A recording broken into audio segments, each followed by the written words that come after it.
Esta es la imagen de los diferentes tipos de cartílago. Nosotros vamos a encontrar en el tejido cartilaginoso a los condroblastos, que el condroblasto se encarga de fabricar, de elaborar cartílago. Y también la sustancia fundamental y las fibras, es decir, la sustancia intercelular. Se encarga de esas dos funciones, mientras que los condrocitos son las células cartilaginosas maduras. Es la célula ya madura que se aloja en las cavidades o lagunas cartilaginosas.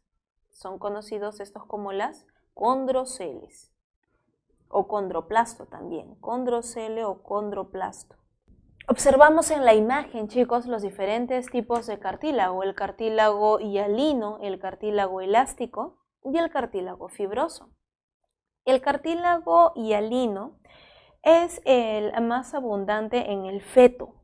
Recordemos que el esqueleto fetal está hecho de cartílago hialino. Se caracteriza también porque es medio azulado, es medio traslúcido, de color azul. En el adulto lo encontramos en la tráquea, en los bronquios, en la laringe y en el cartílago de nuestra naricita, en la punta de la nariz. Mientras que el elástico lo encontramos en las orejas, ¿verdad?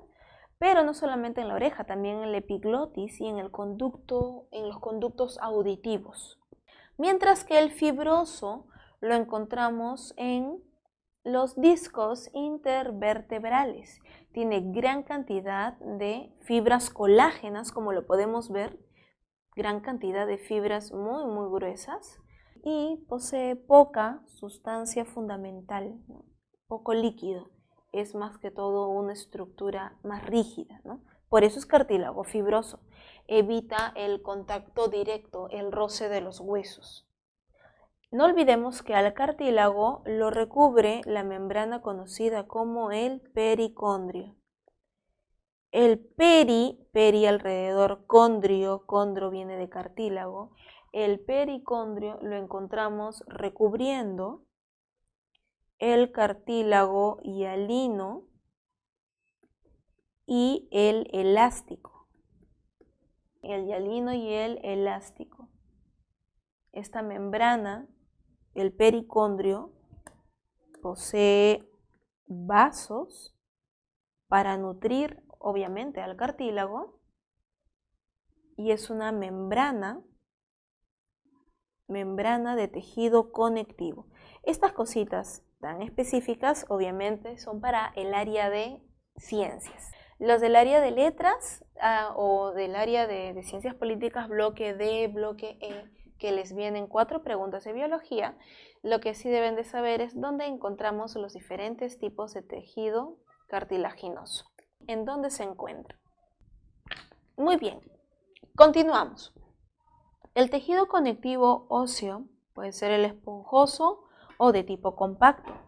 Recordemos que el tejido óseo nos proporciona un soporte mecánico, permite la locomoción, protección, ¿no? En el caso del cráneo, y es reservorio de sales minerales, son reservorios de calcio. Vamos a verlo. El tejido óseo, chicos, posee 3 tipos de células. Vamos a encontrar al osteoblasto, que estas células se ubican en la periferia del hueso, en la parte más externa.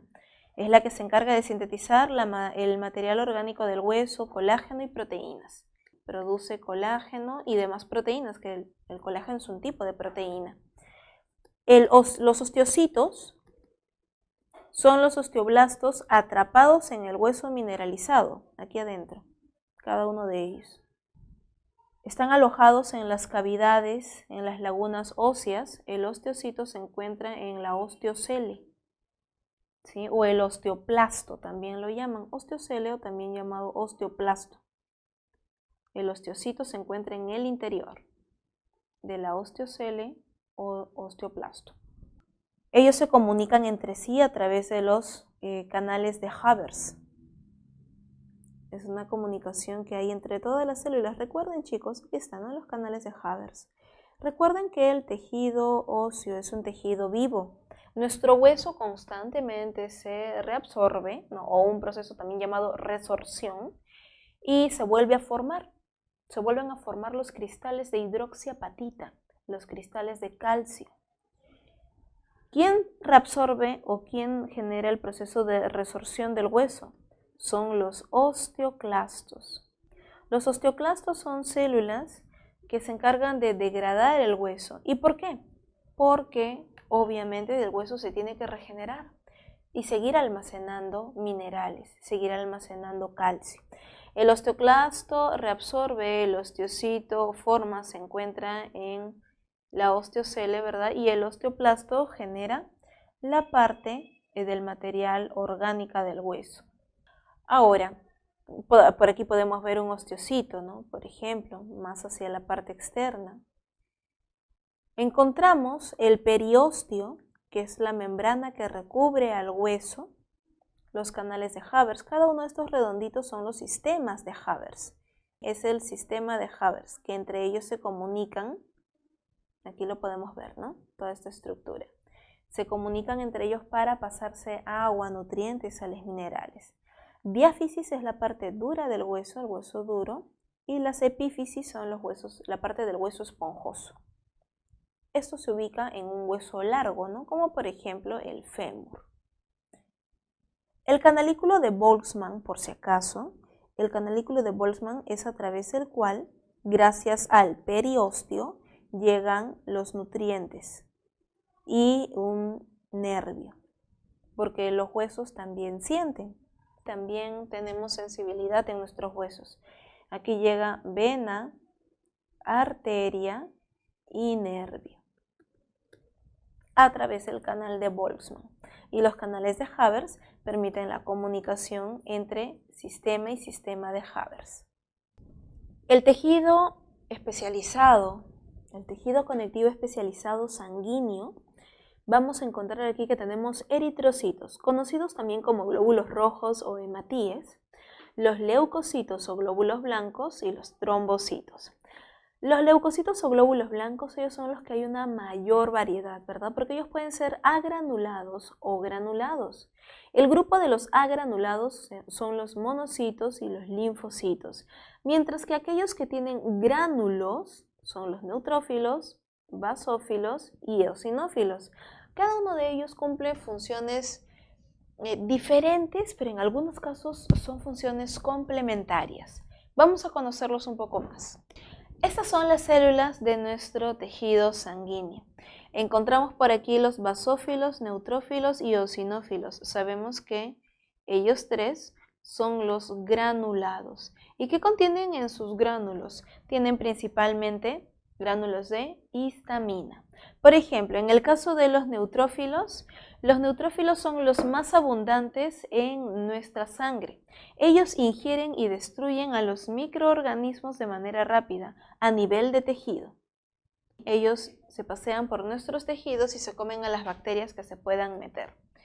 Poseen un núcleo, no tal como lo observamos, pero un núcleo lobulado. Puede tener 2, 3, 4 o hasta 5 lóbulos. Y ellos se encuentran entre un 60 a 70% de la población de glóbulos blancos en nuestra sangre. Los basófilos, por otro lado, ellos son los menos abundantes. Ellos están en una proporción menor al 1%. Poseen gránulos y ellos tienen el núcleo bilobulado, usualmente solo con 2 lóbulos, usualmente. Y los eosinófilos, ellos se encargan de fagocitar complejo antígeno-anticuerpo. Esto frente a la respuesta del sistema inmune. Quiere decir, cuando tenemos a la bacteria capturada por las inmunoglobulinas, por los anticuerpos, está la bacteria atrapada, viene el eosinófilo y se lo come, lo fagocita. De eso se encargan los eosinófilos. Ellos constituyen aproximadamente un 4% de toda la población total de leucocitos. Es importante también mencionarles que los eosinófilos están muy relacionados con evitar, ¿no?, la reproducción, prevenir y atrapar a los parásitos. estamos hablando de los parásitos de los gusanos, los huevecillos, ¿no? O los helmintos, los gusanos que podamos consumir tal vez en algún alimento. Los eosinófilos se encargan de atraparlos, también están relacionados con ello. Los linfocitos, estas células tienen un núcleo, ¿no? Más o menos arriñonado, no es lobulado, ¿sí? Pero sí tiene una forma diferente, no es totalmente redondo, es una forma casi ovoide. Estas células son las más abundantes después de los neutrófilos. Ellos se encuentran entre el 20 al 30% de la población. Además son responsables de la respuesta inmune. Recordemos que los linfocitos tenemos de dos tipos, ¿no? El linfocito B y el linfocito T. Ellos de aquí son los linfocitos T CD4, ¿no? Y los CD8. Nosotros vamos a tener una clase de sistema inmune, ahí los vamos a volver a ver. Los monocitos, por otro lado, ellos son células que circulan en nuestra sangre aproximadamente por 4 días. Los monocitos están circulando durante 4 días y luego van hacia el tejido conectivo para transformarse en macrófagos. Ellos son los que se transforman en macrófagos. Ellos son los que se encargan de la fagocitosis. Se encuentran aproximadamente entre un 3 a un 8% de la población de leucocitos totales. Los glóbulos rojos, eritrocitos o también llamados hematíes, ellas son células que no poseen núcleo. Como podemos ver, tienen una forma bicóncava. Ellos viven aproximadamente 120 días en la sangre circulante y luego se van a morir al vaso. Y por último, las plaquetas. Las plaquetas son unos elementos formes, que se originan de la fragmentación de los megacariocitos.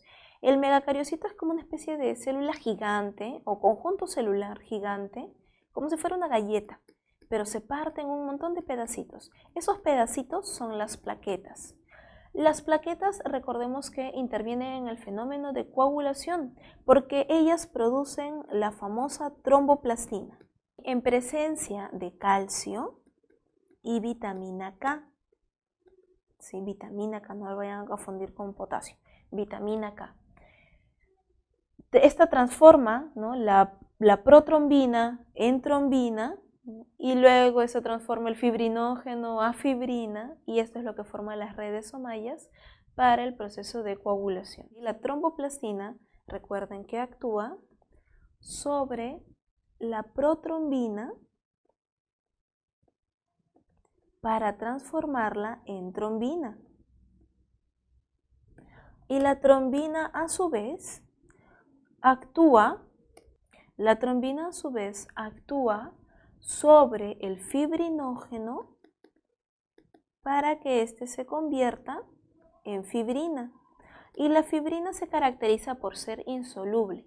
La fibrina es la que forma una malla, una especie de enmallado, y esto es el trombo, o también llamado coágulo, el cual obviamente atrapa a todas las células de la sangre, principalmente glóbulos rojos, ¿no? Y ahí es donde se forma el coágulo. Las plaquetas cumplen la función para la coagulación sanguínea. En el tejido muscular, chicos, nuestro tercer tipo de tejido, en el tejido muscular encontramos células, pero las cuales reciben el nombre de fibra muscular, por su función, por su estructura, ¿verdad? Porque tiene proteínas contráctiles. ¿Cuáles son esas proteínas contráctiles? ¿Se acuerdan? Actina y miosina, ¿verdad? La función principal del tejido muscular, evidentemente, es el movimiento del cuerpo, pero también brinda soporte, ¿no? La ubicación es sobre el esqueleto, en el tubo digestivo, en el corazón. Encontramos músculo en muchas otras partes de nuestro cuerpo. Vamos a verlo. Los músculos de nuestro cuerpo son de dos tipos. Puede ser el músculo liso o puede ser el músculo estriado. El músculo liso, chicos, se caracteriza porque estas fibras o células tienen esta forma, ¿no?, alargada, fusiforme. Tienen un núcleo central, un solo núcleo, en el centro de la fibra muscular. Puede tener 2 o más nucleolos.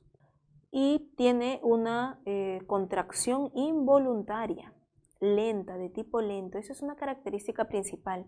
Esto es lo que nos da el movimiento de la peristalsis en los intestinos, un movimiento que nosotros no podemos controlar, por eso se llama involuntario. Lo encontramos también en los vasos sanguíneos. En cambio, el tejido muscular estriado puede ser de dos tipos, cardíaco o esquelético. En el caso del cardíaco es cilíndrico y este forma redes. Aquí no se puede apreciar muy bien, pero es más o menos así. Forma este tipo de redes, ¿no? Es estriado, forma redes, tiene uno o dos núcleos en la parte central y tiene una contracción involuntaria pero rápida, claro, para los latidos del corazón, ¿no? Por eso se llama muscular cardíaco.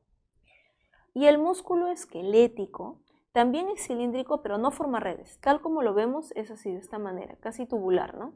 Nada más. De una manera recta. Los núcleos no son centrales, son hacia los bordes, hacia la periferia. Tiene contracción voluntaria rápida, por eso nosotros podemos movernos rápidos, y a voluntad. Esta es una de las principales diferencias. Este es voluntario, mientras que los dos anteriores eran involuntarios. Solamente nuestro músculo esquelético es el único que nos hace caso. Y se ubica sobre los huesos, ¿verdad? Estos músculos son para el movimiento, para el desplazamiento. En esta imagen tenemos la estructura de la fibra muscular. El sarcolema es la membrana que recubre al músculo, que lo protege. Encontramos las mitocondrias, obviamente, para dar gran cantidad de energía.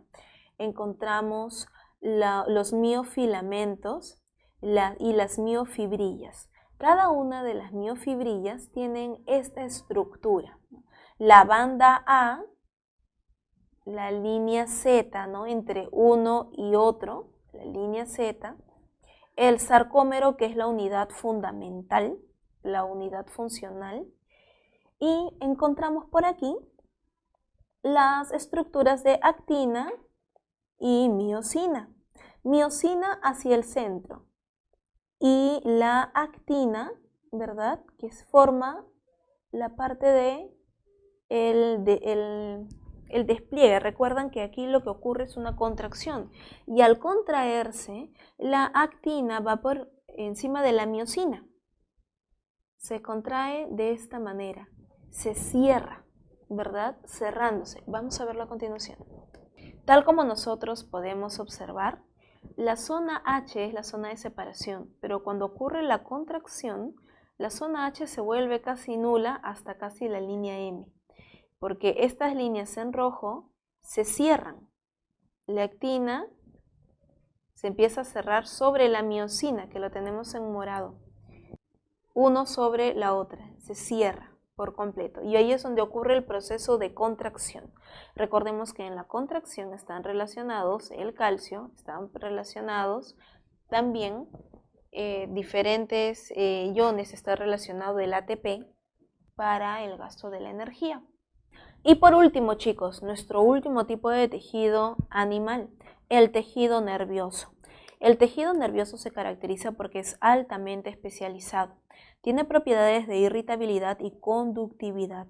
Tiene dos tipos de células, ¿no? Las neuronas y las neuroglias. Recuerden que la neurona es la principal y las neuroglias están para ayudar a la neurona en lo que ella necesite. Las funciones son transmitir impulsos nerviosos, conduce respuestas y obviamente se encuentra en el sistema nervioso.